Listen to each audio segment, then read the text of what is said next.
Welcome everyone. I'm Rita Nakashima-Brock, and this is the PanAutumn webinar. PanAutumn stands for Pacific, Asian, North American Asian Women in Theology and Ministry, a PanAutumn seminar on how we are all coping with life under COVID-19.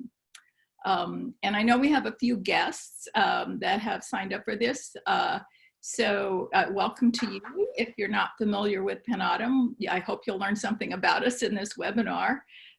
All of the speakers, myself included, started with PanAutumn as graduate students. And I'm in the very first generation that actually started PanAutumn, and we were all graduate students. And a lot of us in the panel itself all came into PanAutumn while we were in graduate school, and many of our members come in that way because we're a support and networking and sharing organization for Asian, North American, Pacific, Asian, North American women. And some of my most important colleagues and friendships over my adult life have been with PanAutumn. So I'm delighted to be hosting this webinar because PanAutumn has been a really crucial organization in my life. And we're all very sad because in February, when the pandemic began, the board had a meeting and decided that our April annual conference needed to be canceled because we had people coming from Asia and we were afraid they couldn't get into the country. And we also thought it wouldn't be safe for all of us to be together. And so we were very sad to cancel for a lot of reasons, but especially because this is the one time of the year we get to see each other and share and do things. So, and then the second reason we were very sad is that we were gonna meet at Mai-Anh Le Tran's school. She's the dean at Garrett Evangelical Theological Seminary, one of our panelists today.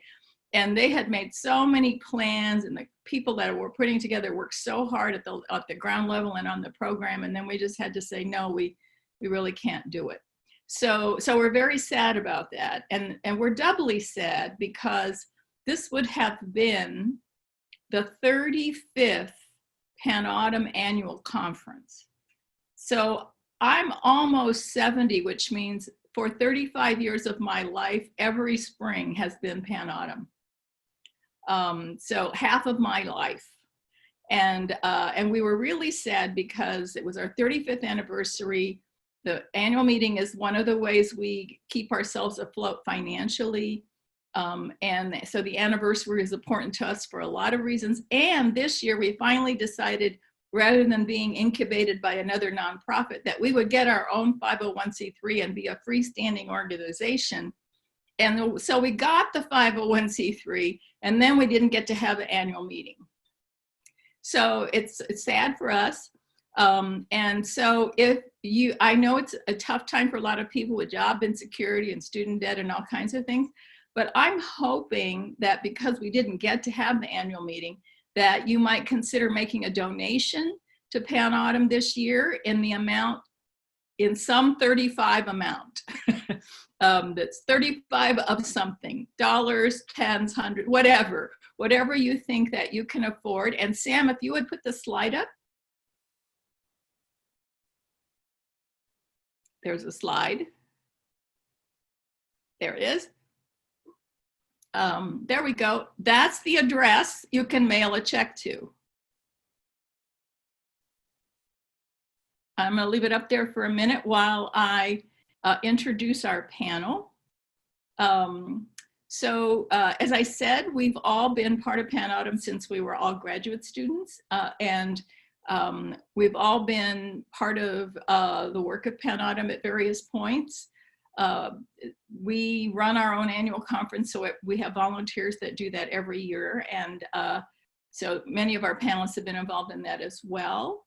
And we've selected panelists for a wide range of kinds of things they're doing in the world, to have a conversation about how each of us is surviving now under COVID-19. You can take this slide down now, Sam. Thank you. Okay, so our first panelist today is Mariko Cheifetz. And she is currently at Vanderbilt Divinity School as the Assistant Dean of Admissions, Vocation, and Stewardship. And she's also an editor and author of Church on Purpose, Reinventing Discipleship, Community, and Justice. And she's also an editor at Inheritance Magazine, which is an Asian Pacific American magazine. So Laura, I'm going to turn it over to you to speak, and welcome to our webinar instead of 35th anniversary conference. You need to unmute yourself. Okay. Thank you for having me. I'm sad to not see everyone in person, but really excited to be part of this webinar. So to talk a little bit about how we're coping. Usually I live in an apartment in Nashville, and my spouse is traveling, usually about 270 days a year, and the dogs are alone during the day. So like a lot of you, we're now all together, and we're actually at our townhouse in Georgia. We're supposed to move out of it pretty soon. And so we've tried to be very honest about how our day is going. Sometimes there are good days and sometimes there are not so good days. We've set some new routines. We're both like the eldest children of eldest children. So weekdays are for paid work. Weekends are for gigs and volunteering, restocking on beer from local breweries. Mornings and late afternoons are for walking the dogs. You get the picture. Friday evenings are for standing out in the parking lot with a cocktail to shout at the neighbors, since we're trying to be responsible and check in on folks still within our communities. Friday is a takeout day. Saturday is our night to grill, and Sunday is nachos day. So we're also trying to eat in a way that is not, it's basically healthy, granted the cheese on the nachos, but also is something that's pleasurable, just to remember that we're not just surviving this. And we do these social time things because we're both raging extroverts. And so this has also been a bit of a challenge for us. So I have like weekly Zoom meetings with my family. We have a group of friends that watch a bad movie every Saturday night. So we set up Microsoft Teams, and then we all meet on that. And then we all start the movie at the same time. And they're bad movies. So I would highly recommend you check out VelociPastor on Amazon Prime. It's terrible. It was written by a Methodist pastor, but it's really fun. And now we're watching the Lavalantula series. So you get the picture, just because it's bad enough in a good way that it's absorbing, and it kind of takes us out of this constant worry. My mother-in-law is sending daily devotional messages, and they're all in Spanish. So it takes me a little bit of work to read through them to our family group text. And my spouse and I have also started hosting a nightcap ministry. So every Wednesday night, we have people grab whatever beverage, hot chocolate or beer or whatever they want. And we get together on Zoom, and we've started making up games for people that we can play fairly easily. And most of us are kind of like theological nerds. So there's a lot of that. Are we talking about Calvin or Luther? Those types of games. And in that way, we're able to take people out of the moment, but then we always have a check-in at the end. And that's a way for people to share if they feel like sharing. So we're trying to keep that going even on some not so good days. And I think something that's been really important for me is because I've always had this Marxist streak, that I think productivity is a trap. And so trying to let go of that trap while also still continuing to get the work done that we're able to do. Understanding that our staff folks have complicated lives, and accommodate that. And I refuse to pretend that everything is fine, because it's clearly not fine. And I think it's pastoral to acknowledge when things are not fine. I've also tried to think about how different this kind of situation is, because I'm pretty insulated by my privilege. I have a job that is still in existence and I'm able to do from home. And unlike my Puerto Rican in-laws after Hurricane Maria, I have water and power and access to food, which is very different. And unlike my grandparents and their families, who are Japanese American and were interned during World War II, I didn't have to leave my home and everything that I knew. So I shared that as the ways in which I'm coping. That's what has helped me get through, just remembering it could be worse, but also remembering I'm still responsible to the members of my community who really do have it worse. Thank you. Thank you, Laura. That was really great. I now have some ideas for things to do.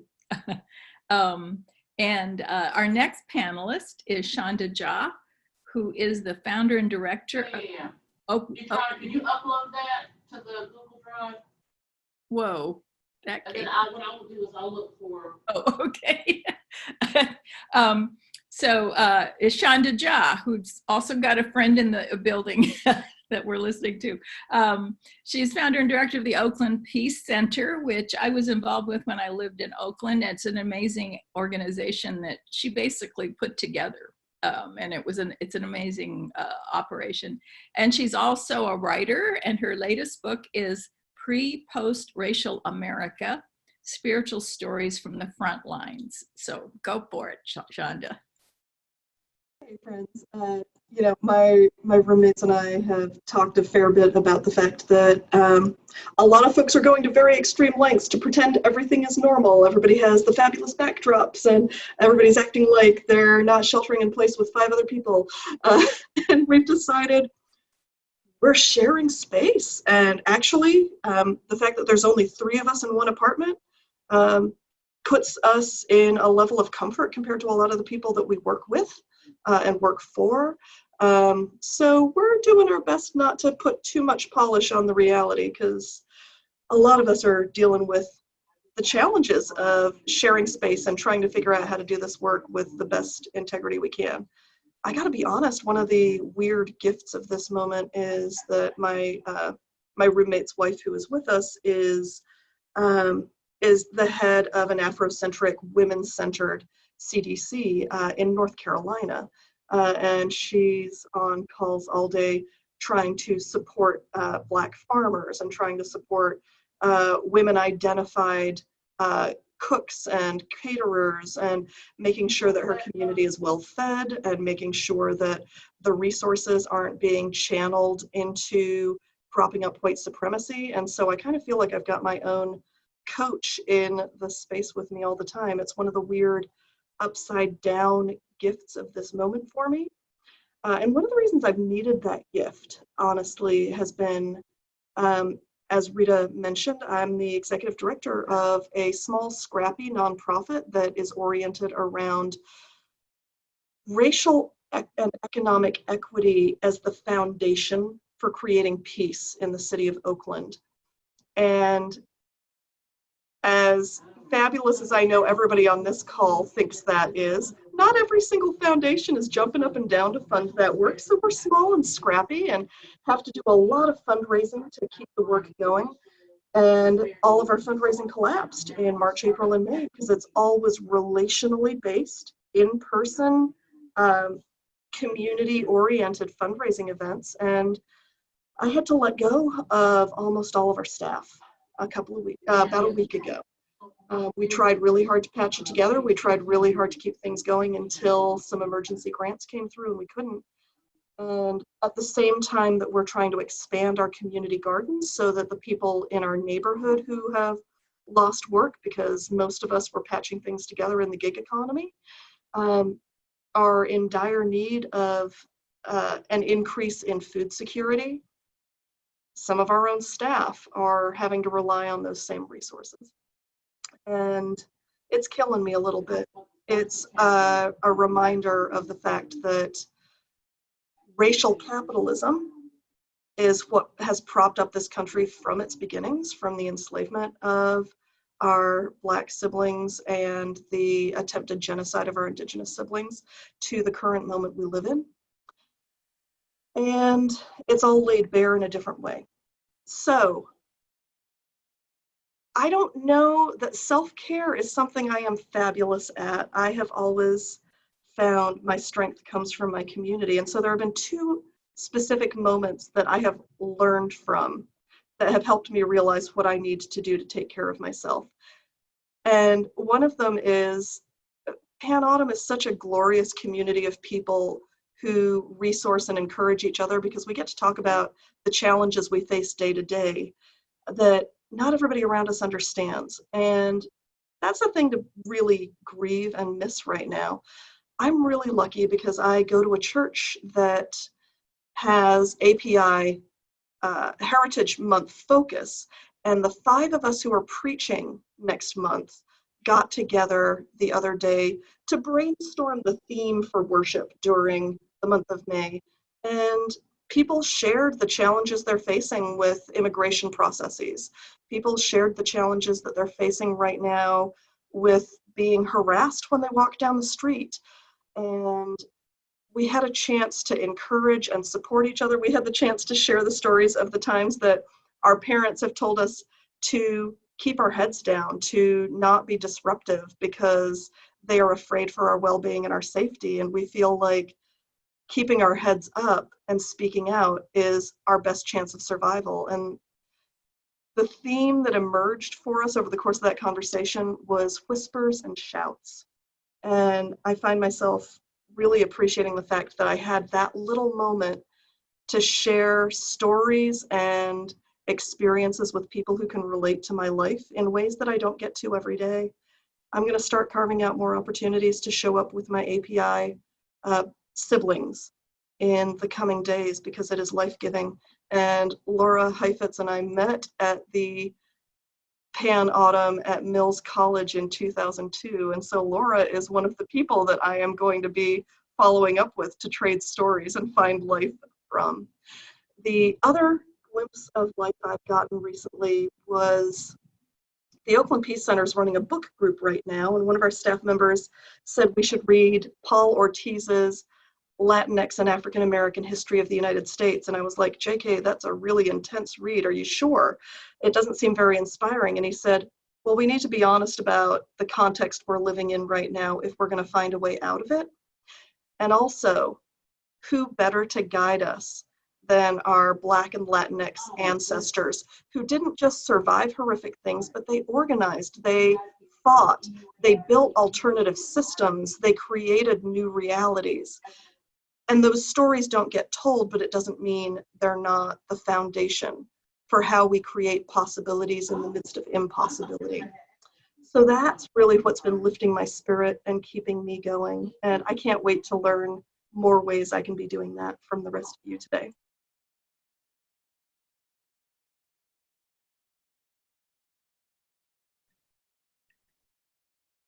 Thank you, Shonda. That was really great. It's important to know about all the struggles, and also that it's amazing that you're still managing to keep it going, and wish you well with it. Our third panelist is Reverend Dr Hannah Kha, and Hannah is Associate Pastor of Hope Community United Methodist Church in San Diego, and author of the essay, The Environment, in the landmark book, Asian American Christian Ethics, which was published by another Pan Autumn member, Grace Cow. So Hannah. It's good to see you all, or good to be seen by all of you. After Jesus came to the world, our time frame was divided before Christ or Anno Domini, and people would say that after coronavirus, we will have BC before COVID-19 and AC after COVID-19. This will change the way we live and the way we gather, the way we do good work for others. And hold on a second.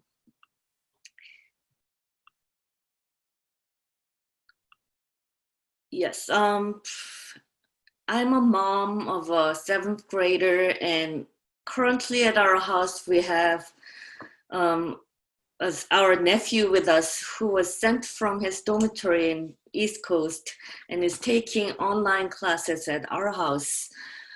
The most challenging we face each day is losing a routine and routine contact with other people. So, and as a pastor and as a mother, my personal challenge is to bring work home.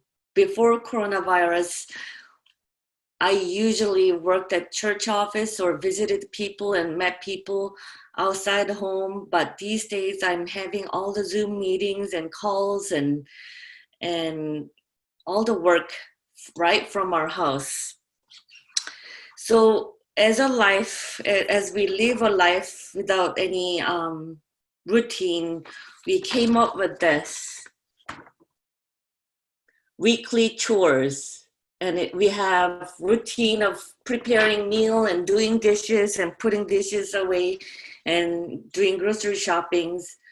So we have different people cooking, mostly me, on different days, and Thursday is our leftover day and Friday is our grocery shopping day plus takeout day, and then you go back to routine from Saturday into Wednesday, and then do another round of leftovers and takeout. So that is to give some routine to our daily life. And we are trying to honor and respect everyone's wishes. So we made up a little jar where you can put a menu in that we want to share with others. And then on Thursday night, we open those sticky notes from this jar and decide what kind of meals we want to have for the coming week, and then come up with a grocery list and go grocery shopping. So it's challenging for adults and children and youth and young adults and elderly, and every generation is suffering from this. But we do have coping mechanism that we can rely on. For me personally, as a pastor, it's hard to lose connect with people that I work with and I minister for. And I couldn't bear the burden of compromising the quality of human contact with the online contact.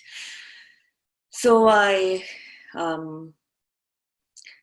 try to stay connected with people and checking on each other, and sometimes have serious conversations on Zoom or FaceTime, and sometimes take my time away from human contact. And in this household, once we are practicing shelter in place too. So during the daytime, each person stays in cave in their own room until our dinner time when we gather together. So by doing so, we're doing a little emotional and physical distance to each other so that we don't step into each other's toes. And for self-care, I do a lot of sleeping and eating well with families and exercising, sometimes with people, with kids, sometimes by myself. And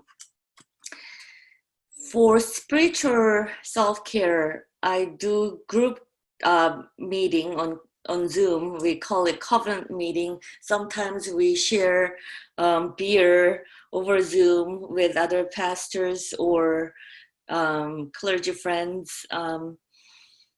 And then for spiritual growth, I also started taking on gardening again after 3 years of not doing anything in the backyard. So I'm taking some weeds out.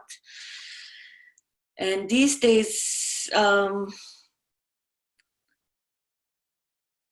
I feel uplifted when I hear from people, we have 1,000 masks that we can donate to the church. Can you find a way to share that? And when I hear people that saying that we have extra toilet papers and we have bags of rice.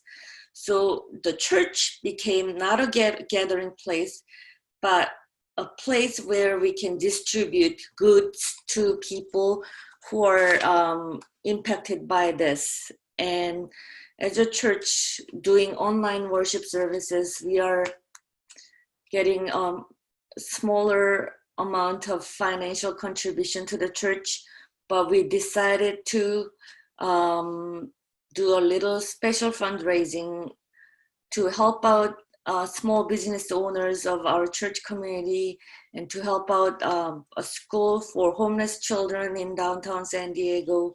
So in this time of COVID-19, we decided to shift our gears into a new direction to become a beacon light for the world and for the community, and finding different ways of communicating and connecting with each other. And that's my life and my ministry. Thank you, Hannah. Hannah, that's a great testimony to what you need to do to survive as clergy. This is really very much an in-person profession. So thank you. And our final panelist, and I'll just to say, when the panelists are done, I'm going to invite them to respond to each other if they want to. And then we'll open it up in the chat. If you have questions, I'm going to moderate the chat and then pull up the questions and ask them of the panelists so they don't have to keep their eye on the chat. And if you have observations or thoughts or reflections too, you can also share them there, and we'll make sure the panelists hear them. So our next panelist is Mai-Anh Le Tran, who is Vice President for Academic Affairs and Academic Dean, plus being Associate Professor of Religious Education and Practical Theology at Garrett Evangelical Theological Seminary. And she's also the author of Reset the Heart, Unlearning Violence, Relearning Hope, and she's from Evanston, Illinois.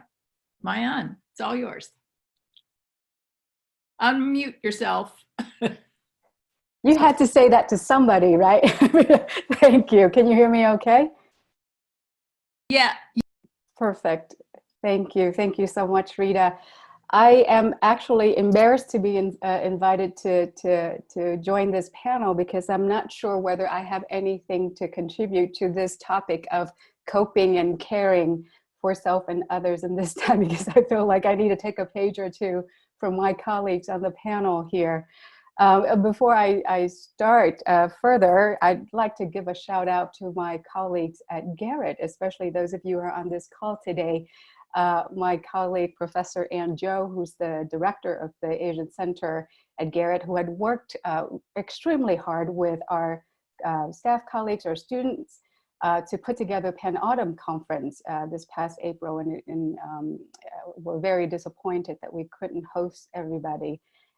And so I know that a few of them are on the call, and I know that they would join me in saying that if there's any way for Garrett to continue to be in support and solidarity to Pan-Autumn, we will remain committed to that.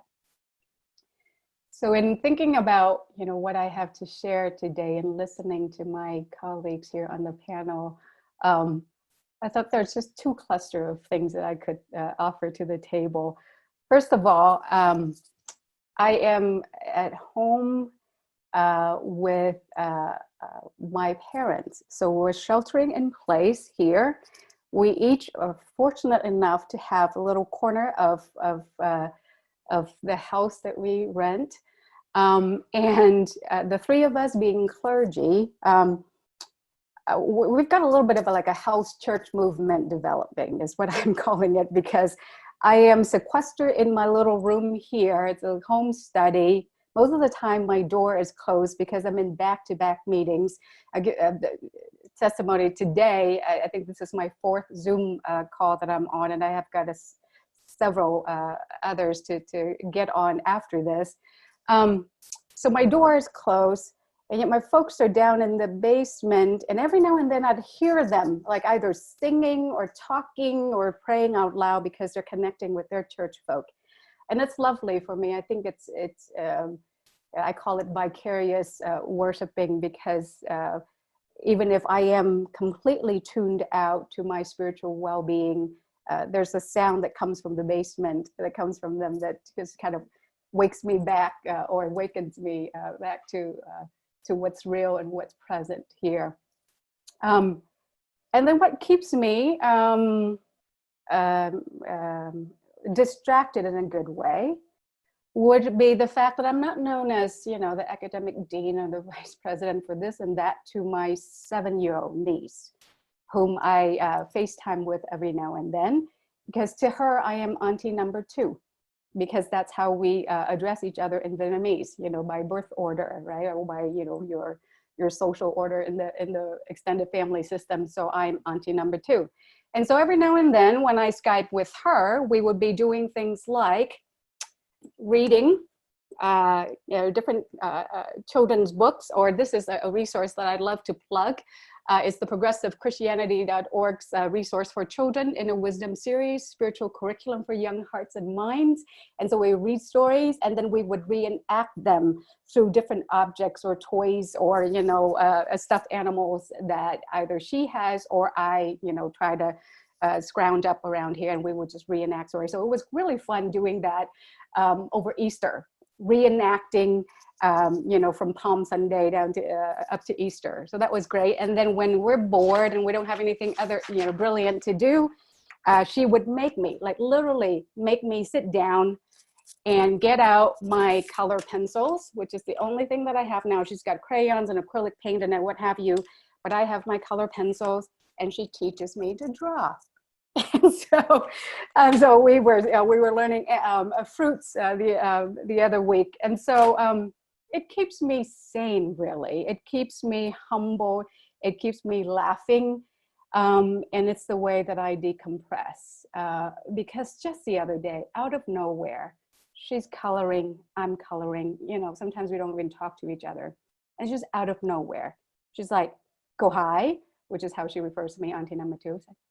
When is God gonna come down to Houston? I'm like, which is where she lives. I'm like, okay, all right. Well, why do you want to know? So, well, I want to talk to God about the future. I'm like, okay. So those of you who have children or who work with children or teach children, you know that those are precious moments that we're gifted with, that just kind of, you know, requires us to pivot, right? To pivot from, you know, what we think is important to just the preciousness and the sacredness of the mundane, the ordinary. And I love her for it. And I'm grateful that she's in our lives for that.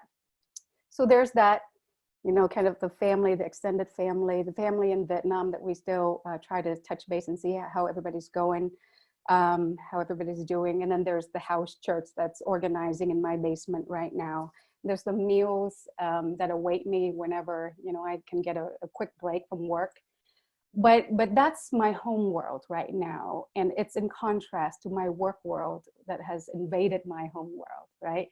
And the work world, for those of us who are in a seminary setting, it is an incredible time. There was an editorial that was in the New York Times a couple of days ago that was brought to my attention, and I was just convicted by it. It's by Thomas Freeman, if any of you who ran across it. It was an editorial title, "We Need Great Leadership Now, and Here's What It Looks Like." And there's a little paragraph that I'd love to read aloud for us, if you could. Freeman says this: "The pandemics leave nothing hidden. They flow into every tiny corner and pore and expose our very weakness or strength in our society. How much trust we, or you, have in our government or our leadership, how much social trust exists in our community to enable collaboration, or the strength of our companies or our institutions' balance sheets, how prepared we are, or our government or our leadership is to tackle the unexpected, or how many of our people are living paycheck to paycheck, and what kind of public health safety or healthcare safety we have built for ourselves. So colleagues and I at Garrett talked about this editorial a little bit, and we're just thinking about how we are experiencing what this op-ed calls a global stress test for leadership. And it couldn't be truer for me, given my newness to the role that I currently occupy, because every decision from minor to significant carries so much more weight, more enduring consequences that you feel like you can't make a wrong call. Because people's lives are at stake, students' lives, staff lives, and our own well-being are at stake. And so having to wrestle with whatever decision we make by the end of the day, how is that going to impact the way we define theological education as a freestanding school today? That's never been more real for me. And that the editorial talks about the skill of pivoting. And I've been using the language of pivot so much since mid-March, because our institution, of course, like many institutions, have pivoted in different ways, going to remote operations, remote teaching and learning, and this and that. But, the editorial talked about pivoting as a metaphor in basketball, right? And what are the movements related to that? And I just love it. And I've been just thinking about that and ruminating on how I need to learn the skills for that, because there are 3 basic steps, right, to pivoting in basketball. You stop, right? You one leg anchors and the other leg turns, right? Make a turn. So stop, anchor, turn. And the more skilled you are, the more seasoned and experienced you are, and the more times you try that, the more effortless, right, it becomes. And so in what ways have we had to stop, anchor, turn in pivoting one way or another in the major decisions that we make, from personal to professional to institutional? That's been very convicting for me to think about.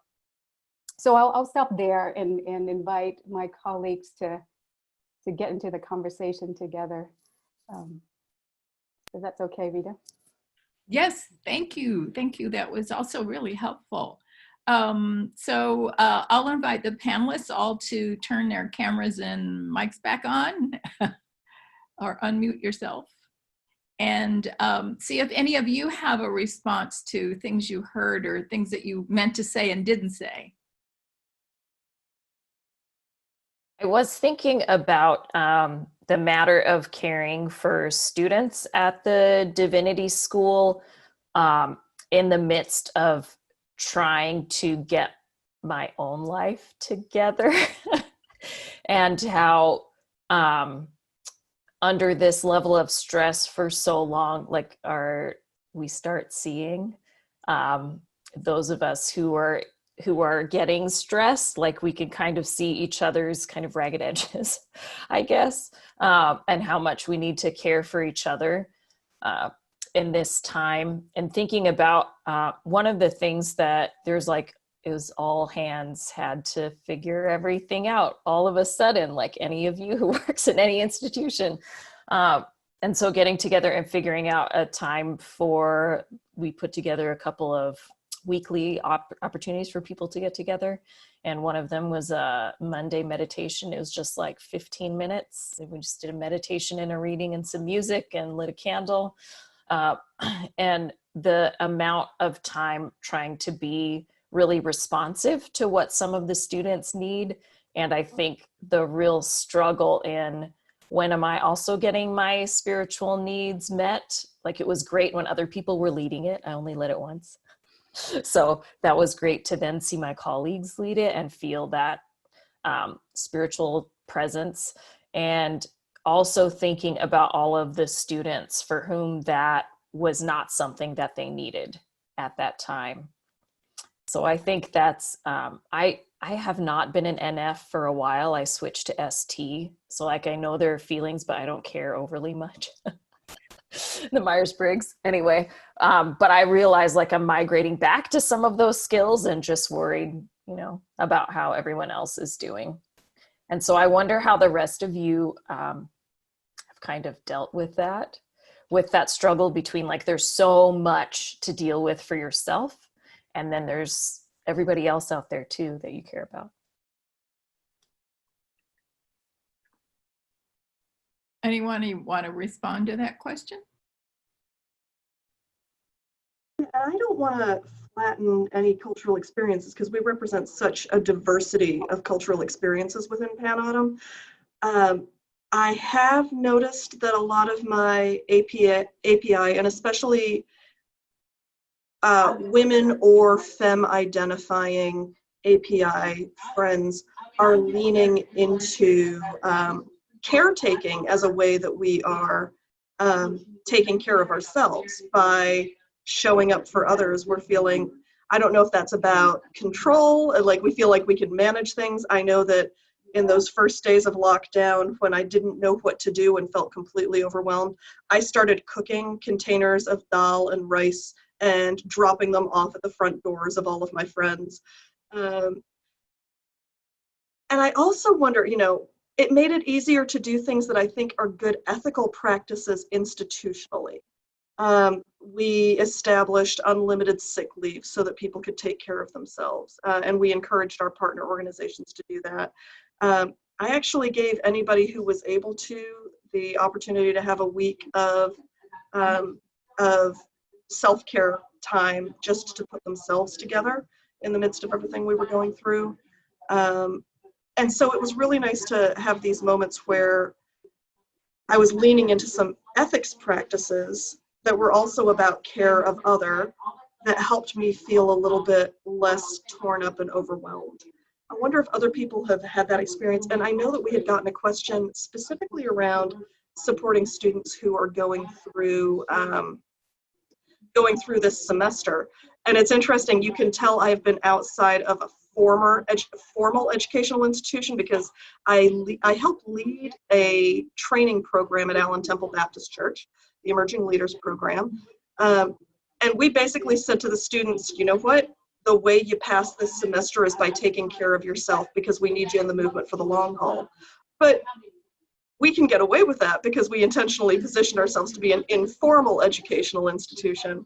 I wonder how to navigate those good ethics, those good spiritual practices, those practices of support within those more rigid institutional settings.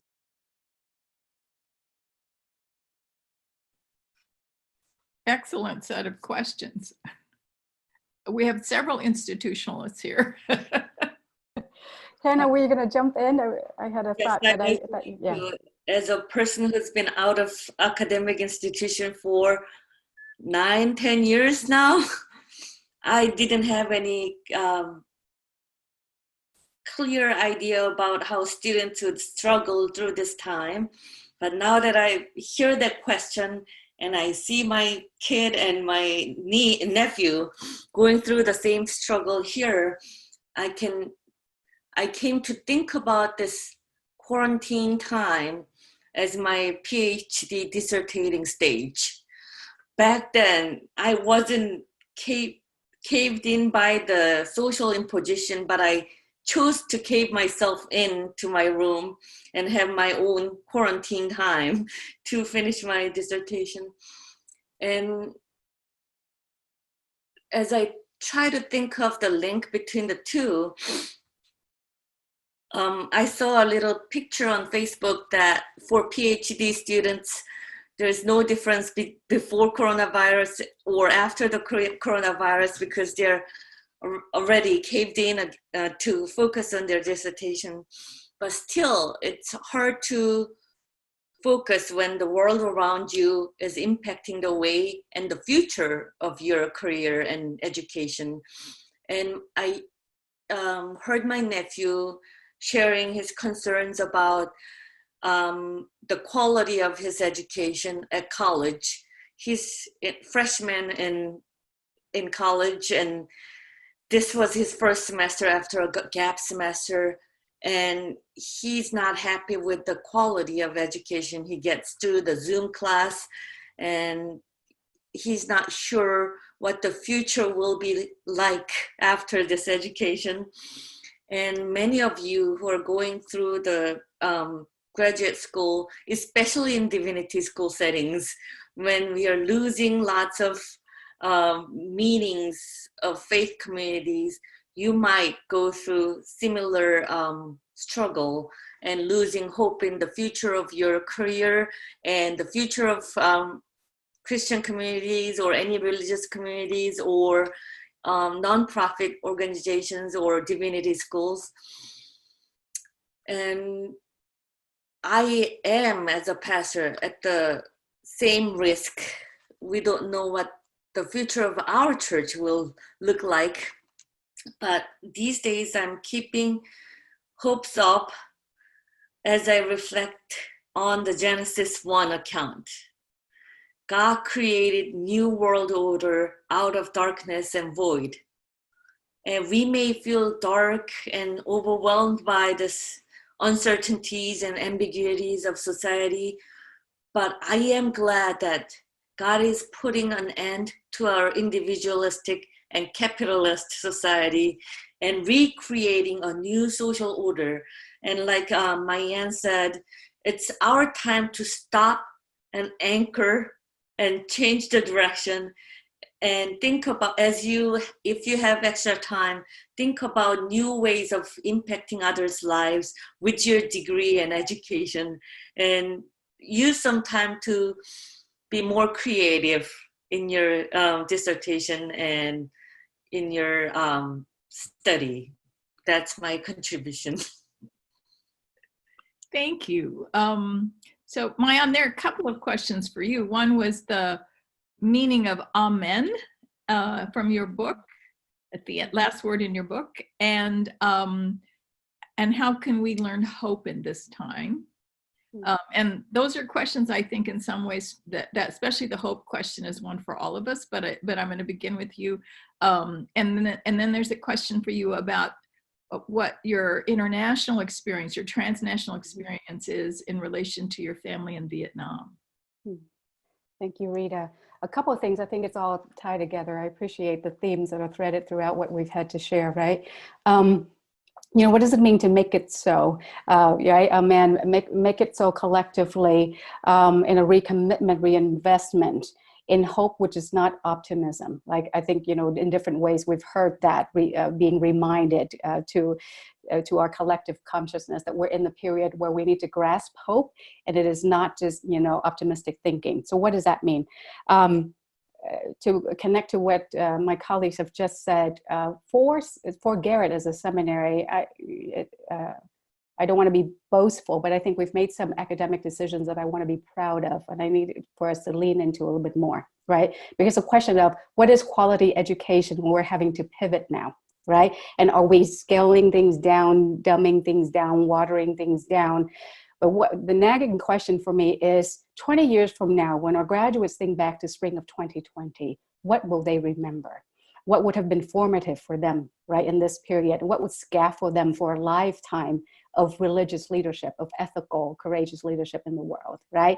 I want this experience to be different. And so I've been inviting my faculty colleagues to think about that. And what's been helpful for us as contributions from my faculty colleagues is the notion of trauma-informed teaching, trauma-informed care, trauma-informed institutional practices, as well as being a little bit more savvy with digitally mediated learning and teaching, right?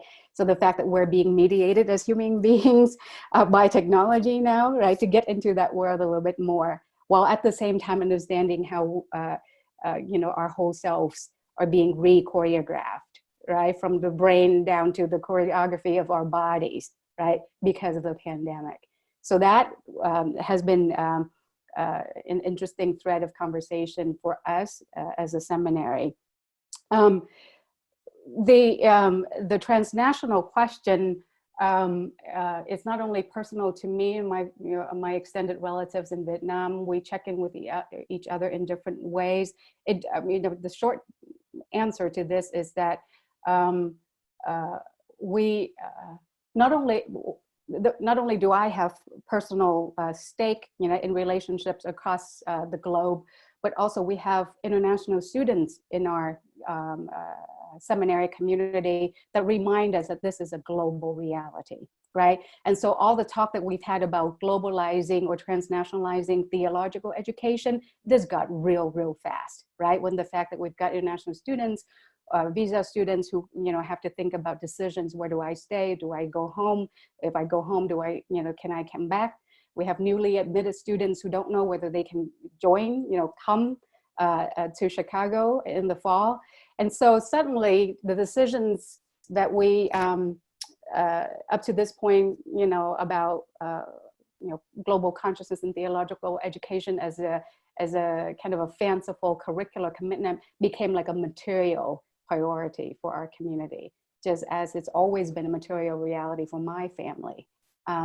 So that we can talk about that, right? But that would be some initial thoughts for me about that. But how is hope not optimism? I think there are a couple of ways in which the leadership of the seminary has had to grapple with what it means to make values-based decision now, and what values come to the forefront as a way to almost make sure that we realize, right? We, make the amen to make possible or deliver on promises that we know are undergirded by the values that we care about. So for instance, ethical decision-making, transparent decision-making, dependable, trustworthy, right? Or empathic decision-making as institutional leaders, right? Those are things, if we can act on them, that is how we're able, right, to realize, to actualize the things that we as a seminary say we're about, that we train students about. So for me, Ira, you raised that question, that would be a starting point for me to think about the ways in which we have to deliver or make good on the promises that we as an institution say we're about. Others, what do you think? My panelist colleagues. Yeah. I Any was other on hope? Yeah, go ahead. I hate optimism. It's nice for other people who have it. But I find it's not very realistic, especially I saw one of the participants asking a question about grief. And I think that optimism flattens grief, especially because we know it will be cyclical, right? We've lost a lot of things and we will keep losing things and people. And so that comes in waves. But I do have a poem that is like, it's about hope. And I realized we read a poem at the end of Nightcap Ministry every week to close it out. It's a poet named Laurie Heteen. And I found this great one where she writes, "We've come to offer our contributions, be they small as sand or fragile as feathers. We will heap and stack and pile on the plate that favors love, the one made for us all. And it will happen. The scales will tip." And I know I can be so grumpy and pessimistic, but really it's because I have hope. And it's taking a really long time to see that hope fulfilled. Thank you. Anyone else want to address the question of hope? I can't remember it exactly, but Laura inspired me to think about this. It's actually a medieval thing written by a Jewish rabbi from the 13th century, Yehudi Halevi, and he says it's a fearful thing to love what death can touch, a human thing, a holy thing. 'Tis a fearful thing to love what death has touched. And we are living in that sense in deeply fearful times, which I think grief is an appropriate response to. The other poem I thought of is Mary Oliver, where she says There are only 3 things in this world you have to do. Love something so fiercely as if your very life depended upon it, and hold it close. And when the time comes to let it go, to let it go. And I think we're not yet ready to let go because we're in the middle of the fearful process. And I think it's honest to just admit that.